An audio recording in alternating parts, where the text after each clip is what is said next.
It's Friday, March 17th, 2023, and here's what's shaking at the Almond Alliance. I'm Aubrey Bettencourt, President and CEO of the Almond Alliance, the voice of American almonds in Sacramento, Washington, D.C., and beyond. Another packed week, but first and foremost, we got to talk about disaster. We need to be talking about these major winter storms and the amount of flooding that's coming.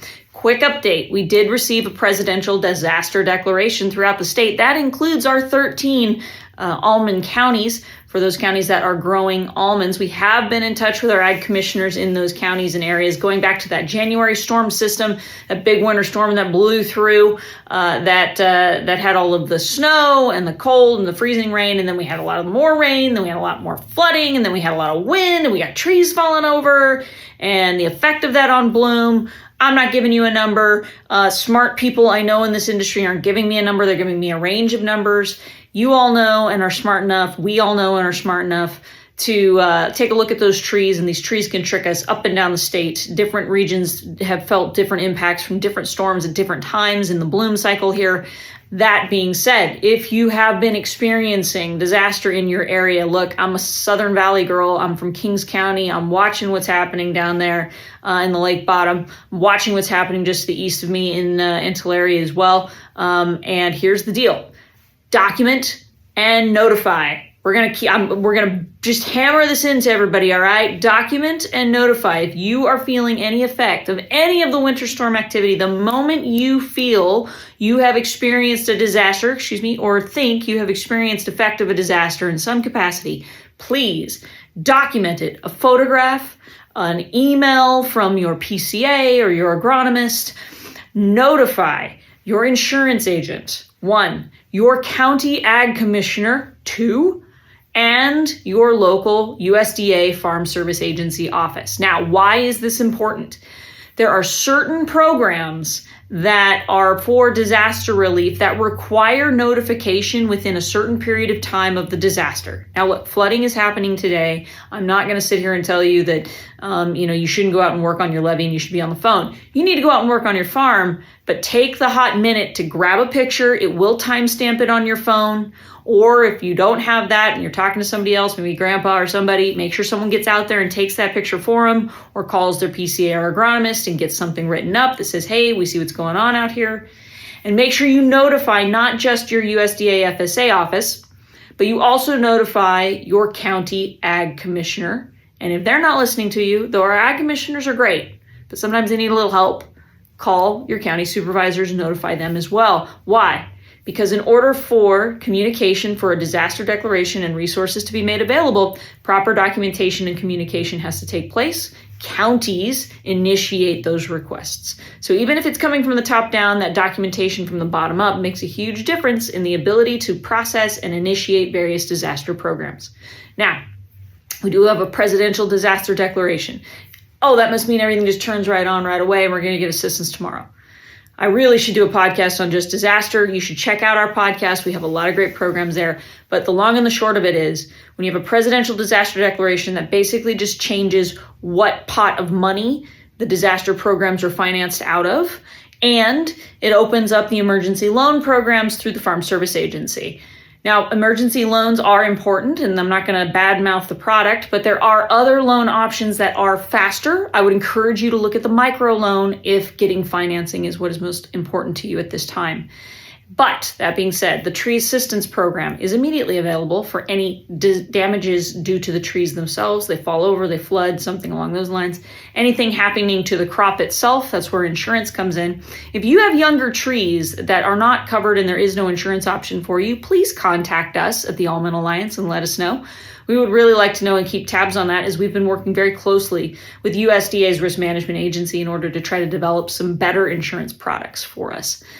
All of that being said, you don't want to hear about insurance when you're flooding out. What you want to hear about is what can you do. So please, you can reach out to us if you need help, but always document and notify, call your insurance agent, call your county ag commissioner, and call that USDA Farm Service Agency office. And if you're still looking for help, you call the Almond Alliance. We're here to help.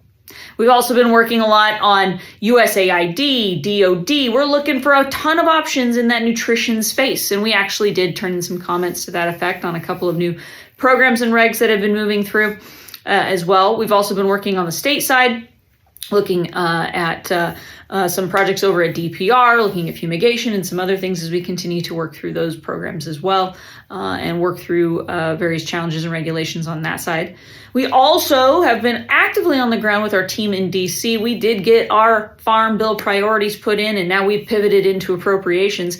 You'll be seeing more of that in the Almond Advantage coming out very soon, and also some information more detailed about that coming out from our team as well. It's written up right now in some very wonky language that goes into the farm bill, but we're having that cleaned up and sent out to you all for something that you all can take a look at and take a look at our priorities there as we continue to push those across the board.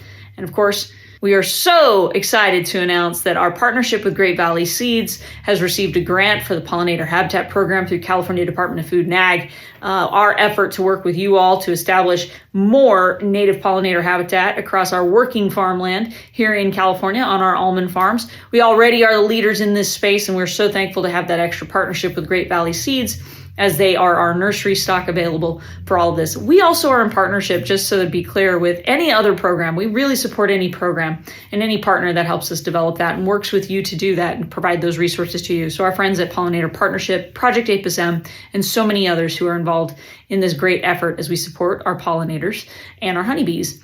For more information, if you'd like to register or are interested, and we will be launching our new platform for online application in that very, very soon. But in the meantime, if you are interested, please visit pollinatoralliance.farm and we'll get you started right away for that brand new, fantastic $2 million grant to help you continue to support our friendly pollinator pals. Ooh, I like that one. On our working farmland.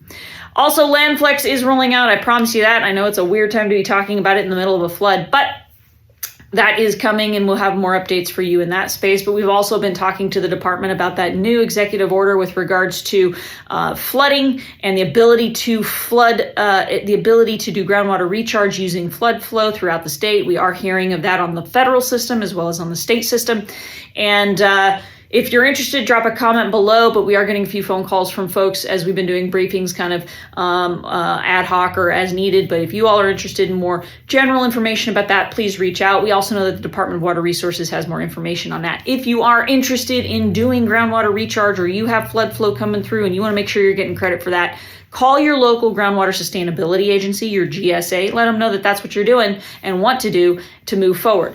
We'll do a summary page and put that out in one of our e-newses or industry alerts with regards to the other details on that. We sent that out last week when it went out as well. But if you have interest in that further, please let us know. Drop a comment below, and maybe we'll do a little fireside chat or podcast or something to that effect to walk through those details. This is actually really important. We're very thankful for the opportunity, the executive order that Governor Newsom dropped on this. Of course, it makes a lot of sense. There's a ton of water coming our way, and even more coming in that snowpack as it extends. So the ability to do groundwater recharge with these flows is, I believe, extended out into June. So you have time between now and then. Again, call your groundwater sustainability agency for more details, and we'll have more information to come. We're really hoping this sets the precedent for the ability to do groundwater recharge in a more efficient and proactive way as we head into winter of 2024. Because I'm already thinking that far ahead. You're already thinking that far ahead. We're already thinking that far ahead, because we don't want to get caught behind ever again when we have the opportunity to really think about that conjunctive use management of our surface water and groundwater being managed together. And this update is already too flippin' long, but I have to tell you, you have to book your rooms this week. The room block is closing at La Quinta for our convention, Won't Back Down, April 24th through the 27th. And you bet your bottom dollar we're practically sold out. If not sold out, we're sold out. We've extended the room block twice, folks. So get in there. This is the last chance. This is it. No mas. No more rooms available after this week. Get yourself booked. If you're registered and you didn't book your room, hurry up and get your room booked. If you have a booked room but you didn't register, hurry up and get registered so we know you're coming. We are so excited. Our panels are coming together. We've got some amazing experts coming in on water, on endangered species, on economic analysis and global impact, shipping and trade, and our amazing keynote speaker, Chris Starwalt, who I'm excited will be coming in and bringing in some interesting perspectives there. We've got some really cool little one-off breakout sessions on haulers, processors, handlers. We're looking at you. We'd love to get you in the room as well, and our processors in the room as well with our haulers and shellers. Stacy Henderson with Labor Law is going to be there again, of course. And we have some awesome awards to be handed out, and we're looking forward to some fun little mini sessions as we transition here and there. A few surprises as we keep going as well. Team from DC will be there, team from Sacramento in the room as well, answering your questions, getting straight talk about politics and policy and the way we do business to keep our farmers farming. Please stay in there. We know it's a tough time. We know it's a weird time. We know it's been a weird winter. We know it's been an odd spring, and yet it is so beautiful these last few days, and the sun is starting to come out and it's getting warm.